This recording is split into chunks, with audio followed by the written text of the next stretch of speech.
Seigneur Jésus-Christ, le royaume des cieux ne consiste pas à boire ni à manger, mais le royaume des cieux consiste à la justice. Le royaume des cieux consiste à la paix. Nous voulons les choses du royaume des cieux. Nous voulons, Seigneur, tu as dit, je m'en vais vous préparer une place et je viendrai vous chercher afin que vous soyez là où je serai. Nous avons besoin, Seigneur, de nous préparer. Nous sommes là pour un peu de temps parce que nous savons que nous sommes des pèlerins sur cette terre. Nous sommes des voyageurs sur cette terre. Nous sommes des ambassadeurs sur cette terre. Nous représentons notre pays qui est le royaume des cieux.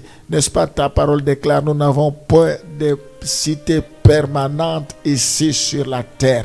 Voilà pourquoi, Seigneur, nous voulons que toi, tu puisses nous donner des orientations, que tu puisses nous donner des directives. Nous voulons que tu puisses nous encourager, que tu puisses nous relever, que tu puisses nous affermir par rapport à ta parole. Nous voulons que tu puisses nous donner le pain quotidien, ta nourriture, qui est comme du miel, qui est comme du lait pour nous, Seigneur, qui nous permet de grandir, qui nous permet d'affermir nos os. Fais-nous grâce éternelle. Nous voulons que tu puisses nous accorder tes bontés. Étends ta main.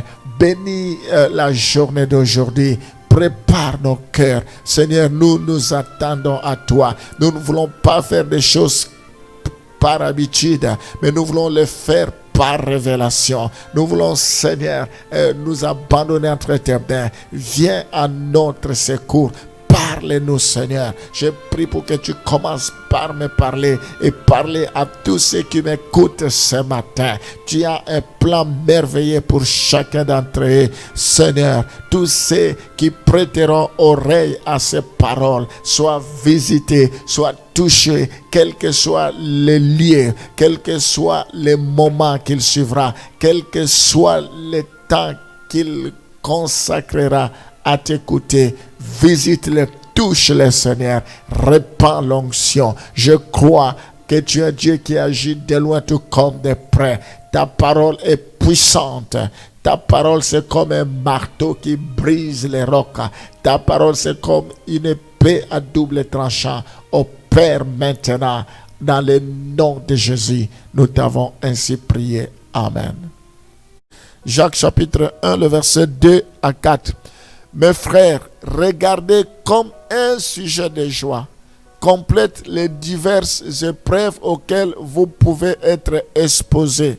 C'est un sujet de joie, sachant que l'épreuve de votre foi produit la patience.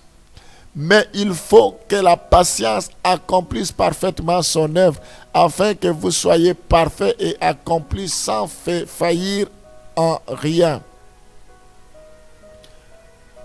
Nous voyons que les épreuves, mais il faut que la patience accomplisse parfaitement son œuvre afin que vous soyez parfaits et accomplis sans faillir en rien. Nous voyons ici que les souffrances pour le nom de Jésus-Christ sont une source de bénédiction. C'est une source de bénédiction. Nous devons nous réjouir. Il y a des bénédictions qui nous attendent. Dieu veut que nous puissions acquérir la patience, que nous puissions acquérir la tolérance, que nous puissions acquérir le pardon, que nous puissions mûrir, que nous puissions savoir libérer l'amour. Il y a toujours un objectif derrière toutes ces épreuves. Dans 1 Pierre chapitre 1, le verset chapitre 1, plutôt 1 Pierre chapitre 5, le verset 10. 1 Pierre chapitre 5, le verset 10. Le Dieu de toute grâce qui vous a appelé en Jésus-Christ à sa gloire éternelle, après que vous ayez souffert un peu de temps, vous perfectionnera lui-même, vous affermira, vous fortifiera, vous rendra inébranlable. On ne peut pas être inébranlable si on ne passe pas par les épreuves. On ne peut pas être affermi, fortifié si on ne passe pas par les épreuves. On ne peut pas se perfectionner si on ne passe pas par les épreuves. Tu veux le perfectionnement, il faut passer par les épreuves. Tu veux être vraiment affermi, avoir les 2 pieds sur terre, avoir la tête sur les épaules. Dans la vie chrétienne, il faut passer par les épreuves. Si on ne passe pas par les épreuves, les jours que les épreuves viendront, nous allons renier le Seigneur. Mais il faut que toutes ces choses arrivent. C'est pour que nous soyons aussi à mesure d'affermir d'autres personnes. C'est pour que Dieu puisse briser l'orgueil. C'est pour que nous puissions comprendre que nous dépendons de Dieu, que nous ne sommes pas les tout-puissants, qu'il y a un Dieu qui contrôle toutes choses, qui règne au ciel. Il y a un Dieu qui a le pouvoir, qui ordonne, qui commande. Et nous devons faire confiance à ce Dieu-là. Nous pouvons voir également dans 1 Pierre 1, le verset 6 à 7.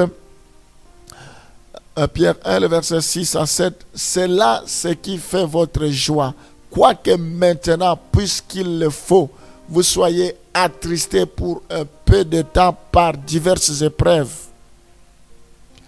afin que l'épreuve de votre foi, plus précieuse que l'or périssable, qui cependant est éprouvé par le feu, ait pour résultat la louange, la gloire et l'honneur lorsque Jésus-Christ apparaîtra. Alléluia. Lorsque Jésus-Christ apparaîtra. Ici, il s'agit de la bénédiction future. Donc, Dieu nous prépare. Tout ce qui brille n'est pas de l'or. L'or pur doit passer par le feu. Il faut que Dieu puisse nous modeler, nous briser, nous façonner. Il faut que ce qui est meilleur au-dedans de nous puisse éclore, puisse s'exploser, puisse refléter. Il faut que Dieu puisse vraiment nous émonder. Donc, nous devons voir cela comme un sujet de joie. Un sujet de joie. C'est important parce que le résultat, c'est la louange, c'est la gloire, c'est l'honneur. Lorsque Jésus-Christ apparaîtra, il dira, serviteur fidèle, parce que vous avez persévéré, serviteur fidèle, parce que vous n'avez pas cédé, voilà ce qui vous attend. Donc, mes bien-aimés, il n'y a rien qui peut nous séparer de l'amour de Dieu. Le travail, les épreuves, les difficultés, l'abondance, la disette, toutes ces choses, rien ne pourra nous séparer. Il faut que nous soyons équilibrés par rapport à notre vie chrétienne. Il y a des chrétiens qui ne sont pas équilibrés. Moindre problème, c'est fini. Moindre souci, c'est fini. Il faut que nous soyons équilibrés, que nous puissions savoir que ce sont des choses qui peuvent nous arriver, mais nous devons tenir bon. Dieu est souverain. Nous sommes comme l'argile entre les mains des potiers. Le potier, l'argile ne peut pas dire au potier, pourquoi tu m'as créé ainsi, pourquoi tu me donnes plutôt telle ou telle forme. Donc, il y a des choses qui peuvent nous échapper, mais nous croyons que Dieu nous aime parce que nous sommes des enfants légitimes et il veut notre bonheur, il veut notre bien. Il dit les projets qu'il a pour nous sont des projets de bonheur et non de malheur. La Bible dit Dieu fait chaque chose pour un but. Tout ce que Dieu fait, il y a un but derrière qu'il poursuit. Alléluia. Seigneur, tu es l'alpha et l'oméga, le commencement et la fin. Ce n'est pas que je sois capable de faire quoi que ce soit. Ma capacité et ma force viennent de toi. Je te prie, Seigneur, pour te recommander ce programme. La Bible dit, ta renommée s'est accrue. Oui, Seigneur, je prie pour que cette émission, que ce programme puisse prendre de l'ampleur, puisse prendre de l'envol, que cette émission, Seigneur, que tu puisses amener beaucoup d'âmes à toi, ceux qui nous suivront partout, quel que soit l'endroit, que cette émission puisse impacter leur vie, puisse influencer leur vie. Oh Seigneur, je prie parce que tes brebis entendront ta voix et ils te suivront.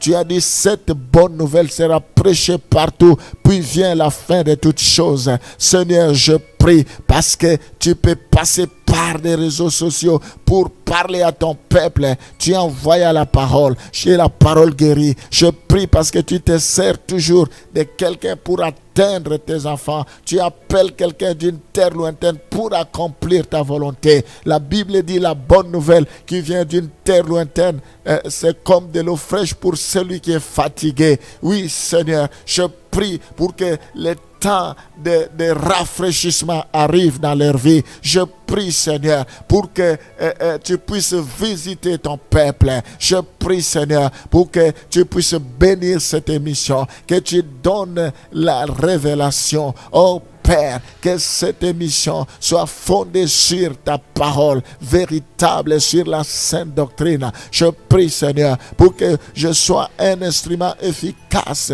entre tes mains pour ton peuple. Oui, Seigneur, que je diminue, que toi tu croisses. Visite ton peuple.